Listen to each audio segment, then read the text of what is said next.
لله رب العالمين والصلاة والسلام على أشرف الأنبياء والمرسلين وعلى آله وأصحابه أجمعين. قال الله تبارك وتعالى في القرآن المجيد والفرقان الحميد. بسم الله الرحمن الرحيم.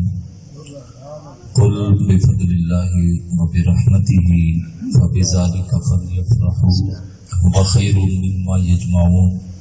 صدق الله العظيم. إن الله وملائكته يصلون على النبي يا أيها الذين آمنوا صلوا عليه وسلموا تسليما.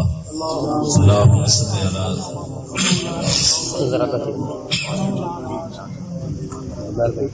مولاي صل وسلم دائما ابدا على حبیبک خیر الخلق كلهم. تمام حمد و ثنا تعریف و توصیف اللہ جل مجدہ الکریم کی ذات بابرکات کے لیے. درود پاک کا نذرانہ عقیدت حضور نبی رحمت صلی اللہ علیہ وسلم کی بارگاہ میں پیش کرنے کے بعد معزز محترم حاضرین و سامعین، بالخصوص مقتدر علماء کرام، مشائخ عظام، منتظمین محفل، السلام علیکم ورحمۃ اللہ وبرکاتہ.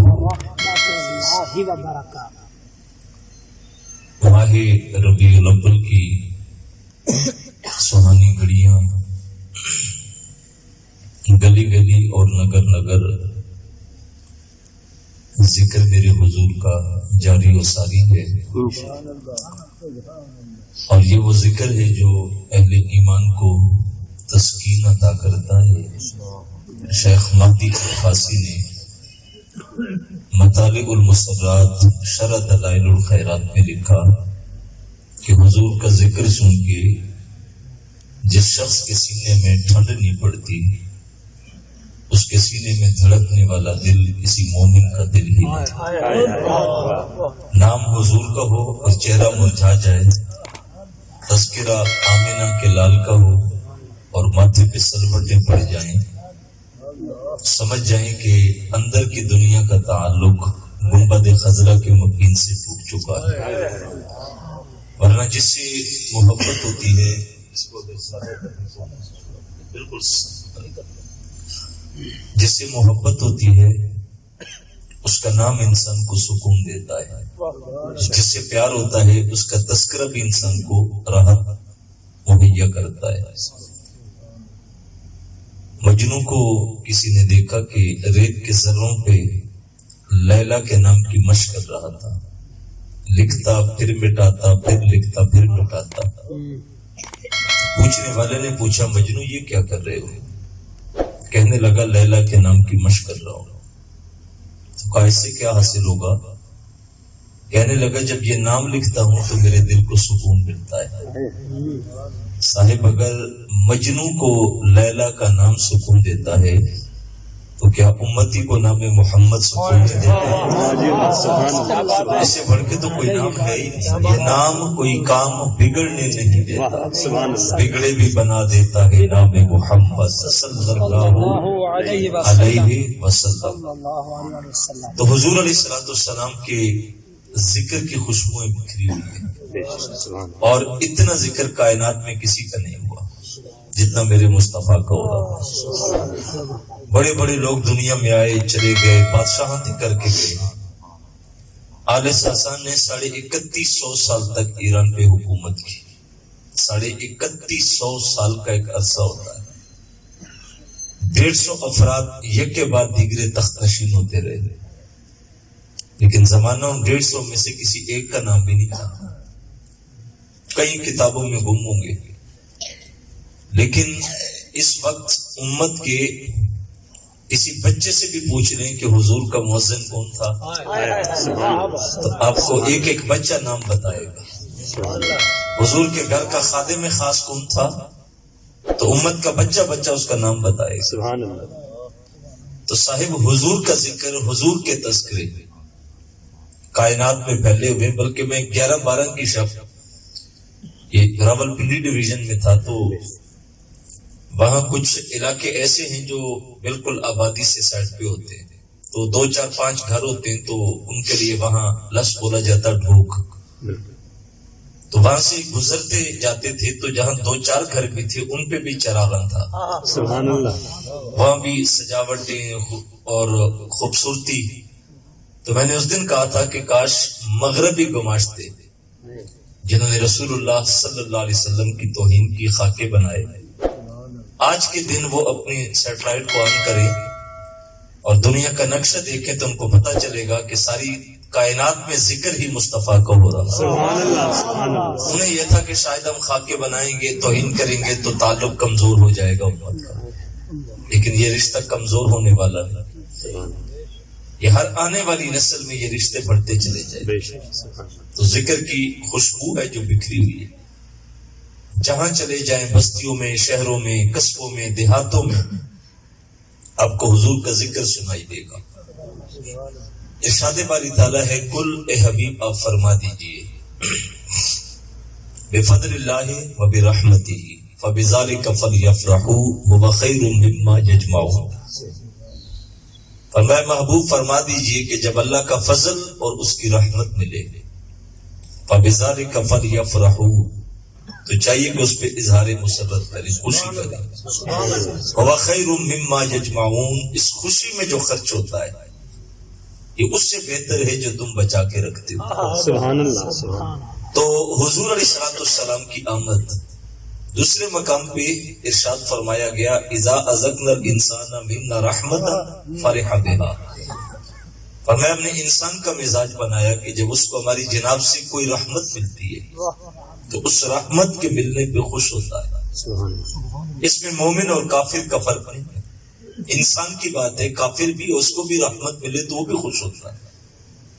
اب بتائیے جس کو عام سی رحمت ملے وہ تو خوش ہو جائے، اور جس کو رحمت للعالمین مل جائے سبحان اللہ. سبحان اللہ. اس کی تو خوشی کا کنارہ نہیں ہونا چاہیے، اس کی تو خوشی کی انتہا نہیں ہونی چاہیے. تو فرمایا جب رحمت ملے اور فضل ملے تو اس کے اوپر اظہار مسرت کرے، خوشی کا اظہار کرے. ہر دور میں خوشی کے طریقے الگ الگ ہوتے ہیں. ایک زمانہ تھا کہ خوشی ملتی تھی تو لوگ گڑ کی ریوڑیاں بانٹا کرتے تھے. اس سے آگے چلے تو پھر بتاشے آئے، اس سے اور آگے چلے تو شکر پارے آئے، پھر اور آگے چلے تو اب برفی اور لڈو اور گلاب جامن اور کیا کیا کچھ ہے. یہ دور کے تقاضے ہوتے ہیں، ہر دور میں انداز بدلا کرتے ہیں. لیکن جو خوشی گڑ کی ریوڑیاں بانٹ کے ہوتی تھی آج برفی بانٹ کے بھی خوشی وہی ہوتی ہے. سبحان اللہ. چیزیں بدلی ہیں، انداز، لیکن خوشی کی کیفیت وہی ہوتی ہے. تو یہ کہہ دینا کہ جب حضور آئے تھے تو کسی نے خوشی نہیں کی تھی اور آج خوشی ہوتی ہے اور اتنا چراغاں ہوتا ہے اور اتنا کچھ ہوتا ہے، تو صاحب انداز بدلا کرتے ہیں، حالات کے ساتھ ساتھ رخ بدلتے ہیں. کبھی دور تھا کہ جب کسی کے ہاں بچہ پیدا ہوتا تھا تو وہ دروازے کے اوپر پتے لٹکایا کرتے تھے، لیکن اب ان پتوں کی جگہ جھنڈیوں نے لے لی، جھنڈوں نے لے لی، لیکن خوشی وہی ہوتی ہے. تو یہ کہنا کہ اس وقت نہیں تھی خوشی اور اب ہو رہی ہے، یا اس وقت کسی نے میلاد نہیں کیا تھا خوشی نہیں کی تھی. لیکن جب حضور علیہ السلام تشریف لائے تھے، ہمارے ساتھی ہیں تو بڑی خوبصورت بات کرتے ہیں، جھٹکی مثالیں دیتے ہیں وہ، تو کہنے لگے کہ ہمیں یہ کہا جاتا ہے کہ جب حضور آئے تھے تو خوشی نہیں منائی گئی، کسی نے میلاد نہیں منایا. تو وہ سادے لفظوں میں کہتے ہیں جب حضور دنیا میں آئے تھے تو اس وقت مسلمان تم ثابت کر دو، میلاد ہم ثابت کر دیں. جب حضور دنیا میں جلوہ گر ہوئے تھے تو اس وقت تو کوئی مسلمان تھا ہی نہیں، سوائے دو کے نکال کے دادا چچا اختلاف روایا، اس کے علاوہ تو کچھ بھی نہیں تھا. تو کہتے ہیں جب اس وقت کسی نے نہیں منائی تو پھر تم کیوں مناتے ہو؟ تو وہ کہتے ہیں کہ ہم اس لیے مناتے ہیں کہ اس وقت جو تھے انہوں نے نہیں منائی تھی. یعنی اس وقت جو موجود تھے جب حضور آئے تھے تو انہوں نے خوشی نہیں منائی. ہم اس لیے مناتے ہیں کہ ہم بتاتے کہ ہم ان کی طرح نہیں ہیں. واہ جی واہ واہ واہ واہ. جو اس وقت موجود تھے وہ اور تھے، ہم وہ نہ ماننے والے تھے، کافر تھے، بت پرست تھے. ہم حضور کو ماننے والے، تو ہم کوئی ان کی طرح تھوڑے ہیں کہ انہوں نے بھی نہیں منائی اور ہم بھی نہ منائیں. واہ جی واہ. ہم یہ خوشی منا کے بتاتے ہیں کہ ہم ان کی طرح نہیں ہیں. وہ نہ ماننے والے تھے، ہم مسلمان ہیں، مصطفیٰ پہ سب کچھ قربان کرنے والے ہیں. سبحان اللہ. تو حضور علیہ الصلوۃ والسلام کی آمد، حضور کے تذکرے اور آقا علیہ السلام کی ولادت با سعادت پہ خوشی، یہ اتنی بڑی سعادت کی بات ہے. ہمیں اللہ نے محبوب وہ دیا، رسول وہ دیا اور نبی وہ دیا کہ ہم ساری زندگی بھی شکر کرتے رہیں تو حق ادا نہیں کر سکتے.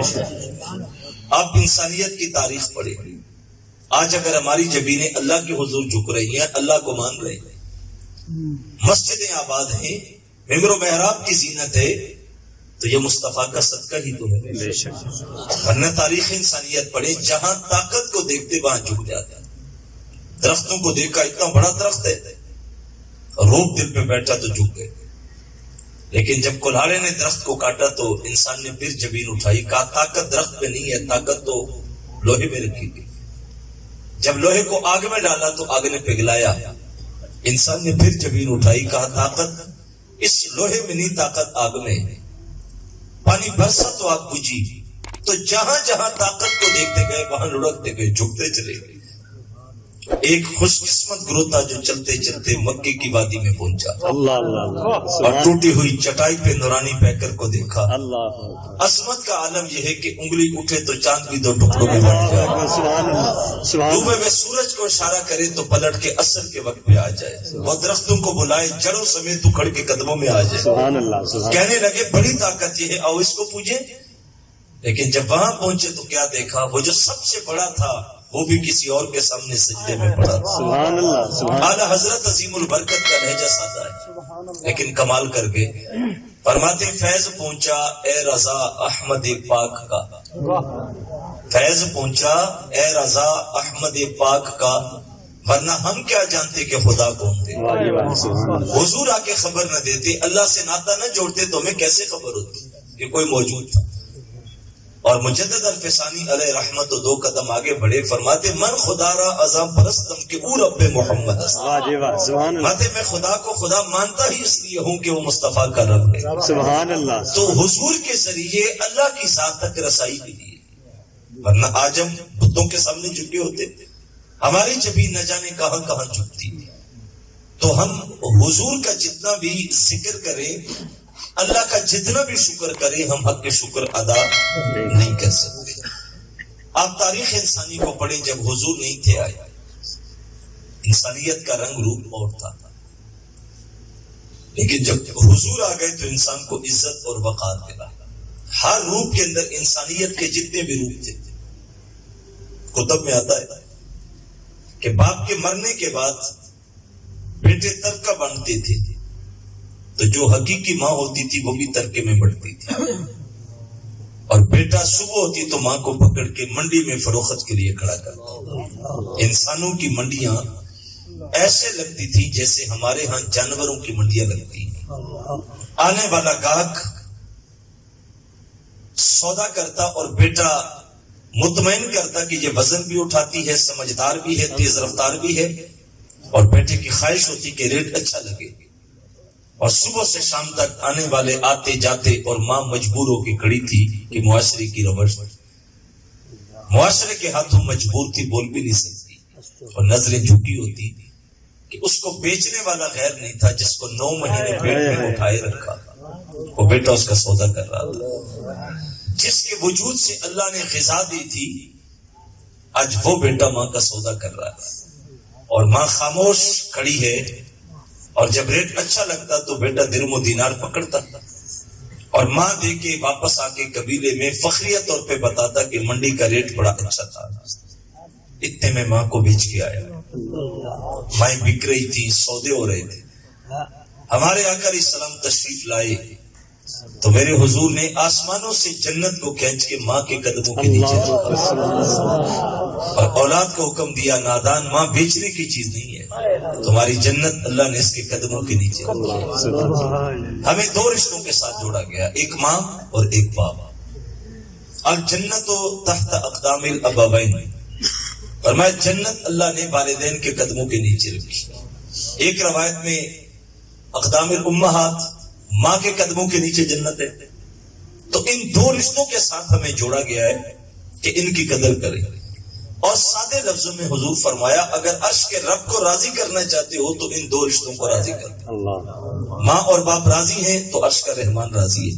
اب عائشہ صدیقہ رضی اللہ تعالیٰ عنہ فرماتی، حضور سے سوال ہوا کہ حضور والدین کیا ہیں؟ حضور چاہتے تو گھنٹوں اس کے اوپر گفتگو کرتے، لیکن دو لفظوں میں جواب دیتے، فرمائے جنت بھی اور جہنم بھی۔ اگر یہ راضی ہیں تو آسمان کا رب بھی راضی ہے، اور اگر ماں باپ راضی نہیں ہے تو عرش کا رحمان بھی راضی نہیں ہے۔ لیکن اللہ کا شکر ہے کہ معاشرے میں جن گھروں میں دین پہنچا ہے، جن لوگوں نے اپنی نسلوں تک دین منتقل کیا ہے، وہاں ہم نے دیکھا ہے کہ آج بھی بوڑھے باپ اور بوڑھی ماں کی قدر ہوتی ہے۔ بڑے سے بڑا فیصلہ بھی ہو، اولاد بیٹھ کے طے کر کے کہتی ہے بات ٹھیک ہے، لیکن فائنل اس وقت ہوگی جب ابا جی ہاں کریں گے۔ یعنی گھر کا بڑے سے بڑا فیصلہ بھی باپ کے اوپر ہوتا ہے۔ رشتے طے کریں، ناطے طے کریں، جائیدادوں کے سودے ہوں، بٹوارے ہوں، اولاد کہتی ہے سب ٹھیک ہے، لیکن جب اما جی ہاں کریں گی تو فائنل اس وقت ہوگا۔ یہ ان گھروں کی کہانی ہے جن گھروں میں دین آگے نسلوں تک منتقل ہوا ہے، اور بدقسمتی سے اگر کسی نے اپنی اولاد کو دین نہیں دیا، نسلوں تک منتقل نہیں کیا، تو وہاں یہ ہوتا ہے کہ اولاد کا علم، اس کی تعلیم، اس کی ڈگریاں، اس کی گاڑیاں، اس کے محل، جب وہ دنیا میں بڑھتا ہے آگے تو پھر ایک وقت آتا ہے کہ وہ اپنے قبیلے کے لوگوں میں بیٹھ کے، پر ایک پنچایت میں بیٹھ کے باپ کلام کرے تو بیٹا جھڑک کے کہتا باجی آپ کو بولنا نہیں آتا، آپ نہ بولا کرے، آپ کو نہیں پتا زمانہ کہاں پہنچا ہے۔ میں کہتا ہوں نادان، جس ماحول میں آج تو کھڑا ہے، زمانہ تجھے عزت دے رہا ہے، لوگوں میں تیری رسائی ہے، تیری بات سنی جاتی ہے، یا تو پڑھ گیا، تو لکھ گیا، تو نے اچھی ڈگریاں لی، اچھا مکان بنایا، اچھی گاڑیاں خریدی، اچھا لباس پہنا، تیرا زمانے میں نام اچھا ہے، لیکن 2 لمحوں کے لیے ساری چیزیں سائڈ پہ رکھ اور پلٹ کے چلا جا اس دن پر جب تو پہلے دن کتابیں پکڑ کے اسکول گیا تھا۔ یہ بتا تیری اسکول کی فیسیں کس نے دی تھی؟ یہی بابا تھا۔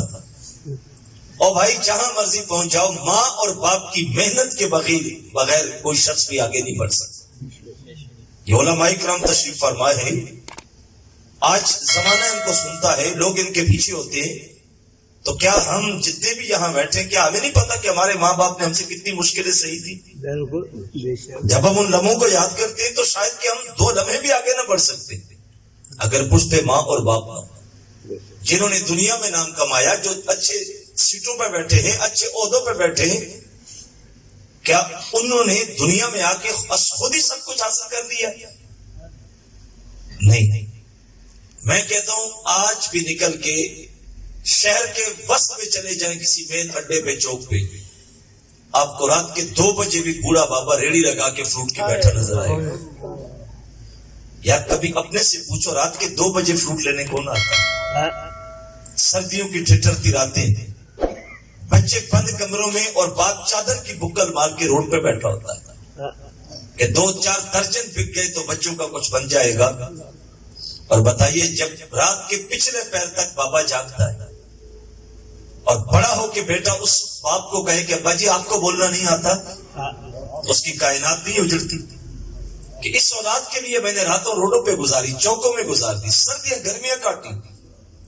ماں محنت کرتی ہے بچوں کے لیے، جھاڑو دیتی ہے، لوگوں کے گھروں میں کپڑے دھوتی ہے، محنتیں کرتی ہے، اور بچہ بڑا ہو کے کہے اماں گھر کا ماحول خراب نہ کیا کر، 2 وقت کی روٹی مل رہی ہے، تو بتائیے اس ماں کے دل پہ کیا گزرتی ہے؟ ان 2 رشتوں کے ساتھ ہمیں اسلام نے جوڑا ہے، ان کی قدر کرنا سیکھو۔ جب یہ راضی ہوں گے تو عرش کا رحمان راضی ہوگا۔ بیٹیوں کو زندہ دفن کیا جاتا، باپ گڑھا کھودتا، بیٹی کو دھکا دیتا اور مٹی انڈھیلتا، اور بیٹی کی چیخیں اس مٹی میں دفن ہو جاتی. لیکن آ کے میرے حضور نے تمدن عرب ایک کتاب چھپی تھی کسی دور میں، اس کے دیباچے میں مصنف نے چند سطریں لکھی تھی. وہ کہتے ہیں جب حضور کے گھر پہلی اولاد آئی تو بیٹی تھی. تو جب دائی حضرت خدیجہ کے پاس تھی، وہ دوڑتے گئی اور جھجکتے جھجکتے حضور کو خبر دی کہ آپ کے گھر بیٹی آئی. اور وہ لکھتے ہیں کہ وہ دائی دیکھنے لگی کہ عرب کے معاشرے کا مرد ہے، پہلی اولاد اور بیٹی ہے، تو میں دیکھوں تو صحیح کہ خبر سن کے کیا کیفیت ہے. وہ کہتی ہے میں حیران ہو گئی، عربوں میں پہلا شخص دیکھا جس کے چہرے پہ مسکراہٹ آئی. اور میرے حضور اٹھ کے گئے، بیٹی کو ہاتھوں پہ لے کے بوسہ دیا. وہ دن اور آج کا دن اللہ نے بیٹی کے لیے باپ کے سینوں میں محبت ڈال دی. بوڑھے بابے محنت کر رہے ہوتے، ٹرک لوڈ کر رہے، کمر پہ بوریاں لاد رہے ہیں، وزن اٹھا رہے ہیں، دیہڑی پہ مزدوری کر رہے ہیں، اس غرض سے کہ گھر میں بیٹی ہے اس کے ہاتھ پیلے کر کے. ہم نے یہ منظر دیکھا تھا کہ بوڑھا بابا تھا، چٹی داڑھی تھی اور بیٹی کی شادی تھی، اور جب بیٹی گھر سے رخصت ہونے لگی تو میں اس منظر کو اپنے دیہاتوں میں نے اپنی آنکھوں سے دیکھا تھا کہ جب وہ بیٹی گھر سے رخصت ہونے لگی تو باپ دیوار کی طرف منہ کر کے رونے لگا اور پھوٹ پھوٹ کے رویا. بتاؤ یہ باپ تو دفن کرتے بھی نہیں روتا تھا، یہ تو مٹی انڈھیلتے بھی کبھی نہیں رویا. اور آج بیٹی ایک گھر سے سامنے والے گھر میں جا رہی ہے اور باپ رو رہا ہے، تو میں کہتا ہوں میری بہن سلام کر مصطفیٰ کی ذات، جس نے باپ کے سینے میں تیرے لیے محبت دے رکھی. بھائی تو بہنوں کو دفن کرتے وقت باپ کا سہارا بنتے تھے، مٹیوں ڈھیلتے تھے، گڑھا کھودتے تھے، لیکن حضور نے پیار کر کے بتایا. حضور کے ساتھ تو بہن بھائی کوئی بھی نہیں تھا، لیکن حلیمہ سعدیہ کے گھر بیٹی تھی جو حضور کو پیار کرتی اور اتنی محبت کرتی. ابن حشام نے لکھا ہے کہ جب وہ بکریاں چرانے جاتی تو حضور گھر میں گئے تو اس کا دل نہیں لگتا تھا کہ اتنا لمحہ بھی حضور کے بغیر گزرے کہ میں بکریاں چرانے جاؤں اور حضور گھر ہوں. تو ایک دن اپنی ماں سے کہا کہ اماں الگ سے میرا دل نہیں کرتا بکریاں چرانے کا. کہا بیٹا میں گھر کے کام کرتی ہوں، باپ تیرا بیمار ہے، بھائی چھوٹا ہے. تو حضور کی طرف آنکھ کا اشارہ کر کے کہا وہ جو ویر پنگوڑے میں پڑا اس کو ہی بھیج دیا کرو. اس نے کہا لے جاؤ. کہتے ہیں جب صبح گئی تو حضور کو اٹھایا تو جا کے گود میں رکھا اور بکریاں اپنے اپنے ٹھکانوں پہ. تو کہتے ہیں قریب سے ایک عیسائی گزرا تو اس نے رک کے میری طرف دیکھا اور دیر تک حضور کو دیکھتا رہا، اور پھر قریب آ کے مجھے کہنے لگا بیٹا 2 لمحوں کے لیے اپنا ویر مجھے دو گی؟ تو میں ڈر گئی، لیکن پھر میں نے ہمت کر کے کہا لے لو. تو کہتی اس نے یوں ہاتھوں پہ اٹھایا اور دیر تک حضور کے چہرے کو دیکھتا رہا، اور پھر مجھے واپس کر کے کہنے لگا اس کا خیال کرنا، اللہ اس کو بڑی عزت عطا کرے. سبحان اللہ.